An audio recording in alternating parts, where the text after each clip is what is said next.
Hello students, this is Subodh sir and I welcome you on my YouTube channel. Dear students, आज का जो class है वो synonym और वो भी अल्फ़ाबेट ए से शुरू होने वाले जो डिफ़िकल्ट सिनोनिम्स हैं, मैं उसके लिए आज आपको पूरा का पूरा तैयार एकदम, ताकि आप ऐसा कंसेप्ट दूंगा, तैयार कंसेप्ट, ताकि आपको इस तरह के वर्ड एग्ज़ाम में आ जाए तो आप चूक ना जाएं, आप बिल्कुल सही ऑप्शन मार के आएँ। इसलिए आज मैं आपको डिफ़िकल्ट वर्ड्स के 4-4, 5-5 सिनोनिम मैं आपको बताऊंगा, है ना। तो चलिए हो जाइए तैयार, पेन और पेपर लीजिए और इसको आप ज़रूर अपने आप नोटबुक में नोट कर लीजिए ताकि आपको दिक्कत ना हो। तो चलिए आज आपका देखिए सिनोनिम का फर्स्ट वर्ड क्या है, अभोर, है ना। अभोर का मतलब क्या होता है, पहले आप मीनिंग समझिए इसका। अभोर का मतलब होता है टू हेट somebody या someone very much, यानी कि किसी को बहुत ज़्यादा जब हम नफ़रत करते हैं, किसी से जब हम ज़्यादा घृणा करते हैं तो उसको हम अभोर कहते हैं ना। अब इस अभोर का आप देखिए आपका सिनोनिम वर्ड क्या क्या हो सकता है। आप इसको क्या कह सकते हैं, डिटेस्ट कह सकते हैं। अभोर का क्या कह सकते हैं सिनोनिम, डिटेस्ट कह सकते हैं, लोध कह सकते हैं, है ना, हेट कह सकते हैं, एबॉमिनेट कह सकते हैं। तो इस तरह से देखिए कि अभोर मतलब क्या हुआ, to hate somebody very much, यानी किसी से बहुत ज़्यादा नफरत या घृणा करना। और इसका मैंने आपको 4-4 सिनोनिम बताया। डिटेस्ट कह सकते हैं, लोथ कह सकते हैं, हेट कह सकते हैं और एबॉमिनेट कह सकते हैं। तो अभोर जो आपका ये मतलब कि वर्ड है, इसका आप इतना सिनोनिम आप ध्यान में रख सकते हैं। और अगर आपको ऑप्शन में ऐसे आए अभोर का तो आप इसको आप किसी एक में से आप टिक कर सकते हैं। चलिए now come to the next word dear students. आप देखिए अबेट। अबेट एक ऐसा वर्ड है जिसका मतलब होता है टू हेल्प और ऐड, किसी को मदद करना या सहायता पहुंचाना, है ना। अबेट का मतलब हुआ किसी को मदद करना या सहायता पहुंचाना, है ना। अबेट आप हिंदी मीनिंग लिखते चलें। और इसको अगर आप सिनोनिम की दृष्टि से देखें, इसका अगर आप एक समान अर्थ वाले अर्थ को देखें, शब्दों को देखें, तो अबेट का आप एक शब्दों में ऐड कह सकते हैं, हेल्प कह सकते हैं, असिस्ट कह सकते हैं, प्रमोट कह सकते हैं, है ना। तो अबेट का आप देख लीजिए, ऐड कर रहेगा तो मार देंगे, हेल्प रहेगा तो भी मार देंगे, असिस्ट रहेगा तो भी मार देंगे, प्रमोट रहेगा तो भी मार देंगे, है ना। और आपका जो है सपोर्ट भी रहेगा तो भी मार देंगे। तो आप देखिए अबेट का इतना सिनोनिम आप यूज कर सकते हो, जिसका मतलब होता है अबेट का मतलब टू हेल्प और ऐड, किसी की सहायता या मदद करना, है ना। तो ऐड रहे, हेल्प रहे, असिस्ट रहे, प्रमोट रहे, सपोर्ट रहे, तो आप अबेट का ये सिनोनिम आपको मैंने 5-5 सिनोनिम आपको बताया। चलिए नेक्स्ट वर्ड आपके लिए आगे लेके आए हैं हमने, एक्मे। देखिए ये सब थोड़ा सा अलग ढंग का, ये IBPS या CGL सबके एग्जाम में अभी जो आने वाले हैं उसके लिए बहुत इंपॉर्टेंट है और इसमें स्टूडेंट्स ज़्यादा से ज़्यादा फंसते चले जाते हैं। तो एक्मे का मतलब क्या होता है तो सब जानिए। तो एक्मे का मतलब होता है the highest point of something, highest point of something, मतलब किसी चीज़ का शीर्षस्थ या उच्चतम बिंदु को हम एक्मे कहते हैं। क्लियर। एक्मे किसको कहते हैं, किसी चीज़ के हाईएस्ट या शीर्षस्थ बिंदु को हम एक्मे कहते हैं। और एक्मे का जो सिनोनिम है वो बहुत आसान है। आपने पढ़ा होगा, जिनीथ पढ़ा होगा, है ना, एपेक्स पढ़ा होगा, जिनीथ पढ़ा होगा आपने, एपेक्स पढ़ा होगा, पीक पढ़ा होगा, टॉप पढ़ा होगा, है ना, समिट पढ़ा होगा।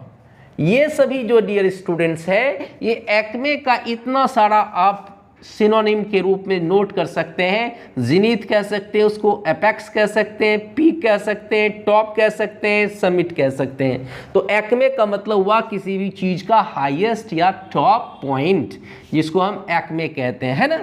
अब चलिए नेक्स्ट वर्ड भी बहुत इंपॉर्टेंट है ना, और उसका मतलब होता है एडहेरेंट का मतलब होता है, एडहेरेंट का मतलब होता है somebody who helps a particular idea। ऐसा व्यक्ति जो किसी खास विचार का समर्थक हो या समर्थन देने वाला हो, इसी एडहेरेंट, ये एडहेरेंट तो आपका नाउन हो गया, एडजेक्टिव भी है, नाउन या एडजेक्टिव दोनों के रूप में यूज करते हैं, और इसका वर्ब हो जाता है अधेयर, वर्ब हो जाता है अधेयर। अधेयर मतलब to support a particular idea, उसको कहते हैं किसी मतलब खास विचार को समर्थन देने वाले को हम अधेयर कहते हैं, या करने वाला या करना। इसका मतलब एडहेरेंट का मतलब हुआ somebody who helps a particular idea, ऐसा व्यक्ति जो किसी खास विचारधारा का समर्थन करता है, सपोर्ट करता है। तो अब एडहेरेंट का आप थोड़ा सा अगर आप ध्यान से देखेंगे तो एडहेरेंट का जो है आपका सिनोनिम हो जाता है आपका पार्टीजन। पार्टीजन किसको कहते हैं? जो अंधा किसी पर विश्वास, अंधभक्त जिसको कहते हैं आप, है ना। इसको आप डिवोटी भी कह सकते हो, डिवोटी भी कह सकते हो, है ना। क्या क्या कह सकते हैं देख लीजिए, ठीक से देख लीजिए।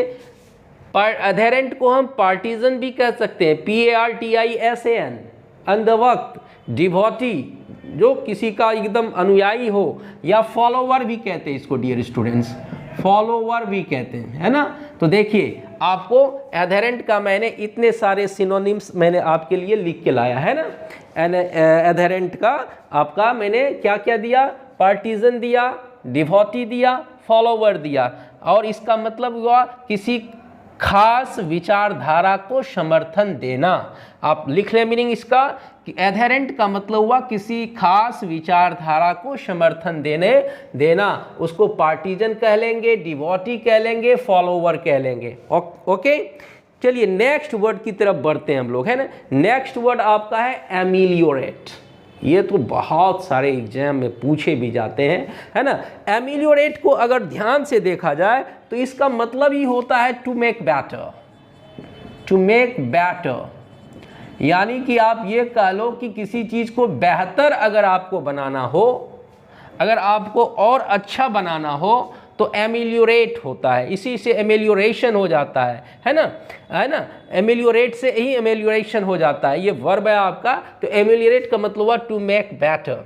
अब इसके हम सिनोनिम की आपको बात करते हैं, है ना। तो एमिलियोरेट को आप एमेंड कह सकते हो।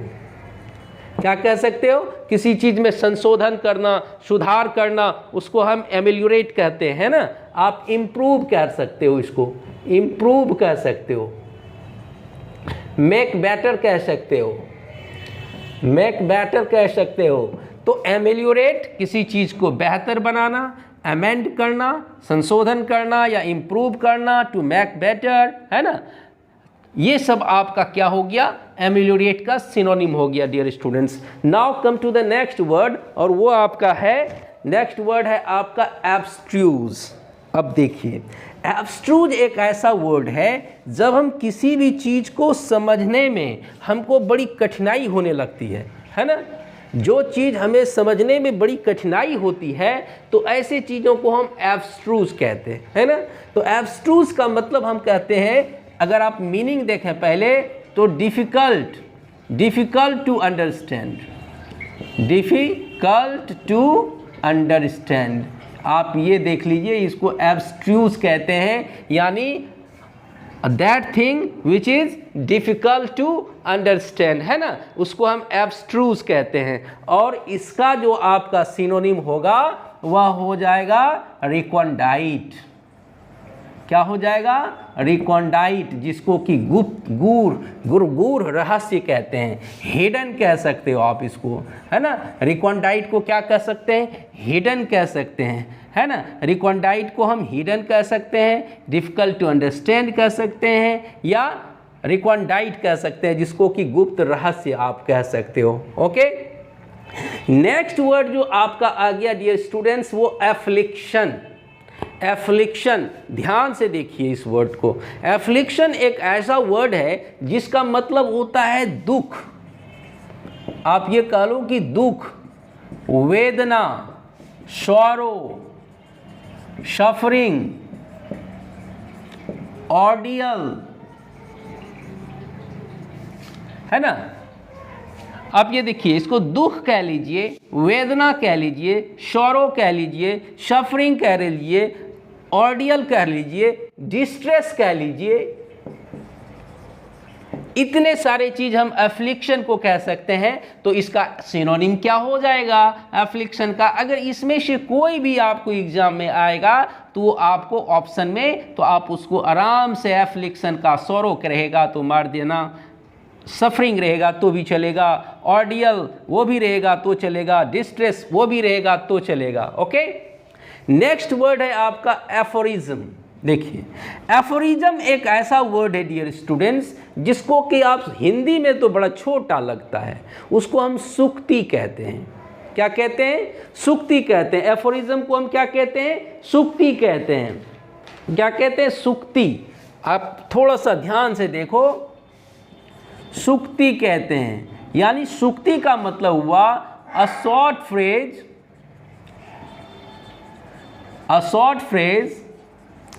that expresses clearly that something is true, यानी कि ऐसा एक शॉर्ट फ्रेज जो यह क्लियर कर दे कि वह चीज़ क्या है, सच है। अब इसको आप क्या कहोगे एफोरिज्म को? इसको सिनोनिम में चलते हैं, प्रोवर्ब भी कह सकते हैं, एडेज भी कह सकते हैं, कहावतें जिसको कहते हैं, है ना। एफोरिज्म को एपोथिज्म भी कहते हैं, एफोरिज्म को एपोथिज्म भी कहते हैं, एडेज भी कहते हैं, प्रोवर्ब भी कहते हैं, है ना। तो इस तरह से आप अगर सिनोनिम को पढ़ते चले जाओगे तो निश्चित रूप से आपका, है ना, सिनोनिम का जो आपका वो वोकैब पावर है वो निश्चित रूप से डेवलप होता चला जाएगा। इसके बाद में जो है आपका हूँ लेटर बी से जो इम्पोर्टेंट सिनोनिम है वो मैं आपको बताऊंगा। अब चलिए नेक्स्ट वर्ड है आपका एली। एली का मतलब क्या होता है?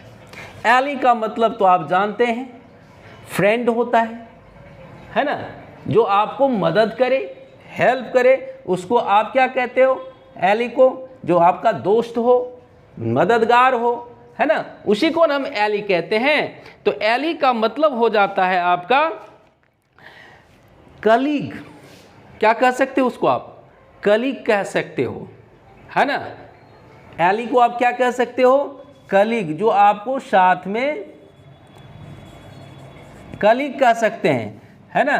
फ्रेंड कह सकते हैं, फ्रेंड कह सकते हैं, कलीग कह सकते हैं। उसके बाद आप पार्टनर कह सकते हो, इसको पार्टनर कह सकते हो, अकॉम्पलिस कह सकते हो, ACCOMPLICE, अकॉम्पलिस कह सकते हैं, है ना। तो एली का मतलब हुआ, आप ध्यान दीजिए, एली का मतलब हुआ ऐसा व्यक्ति जो आपको मदद करे जब कोई खास व्यक्ति आपके विरुद्ध हो। ऐसे परिस्थिति में मदद करने वाले को हम कलीग कहते हैं, पार्टनर कहते हैं, अकॉम्पलिस कहते हैं, हेल्पर भी कहते हैं, है ना।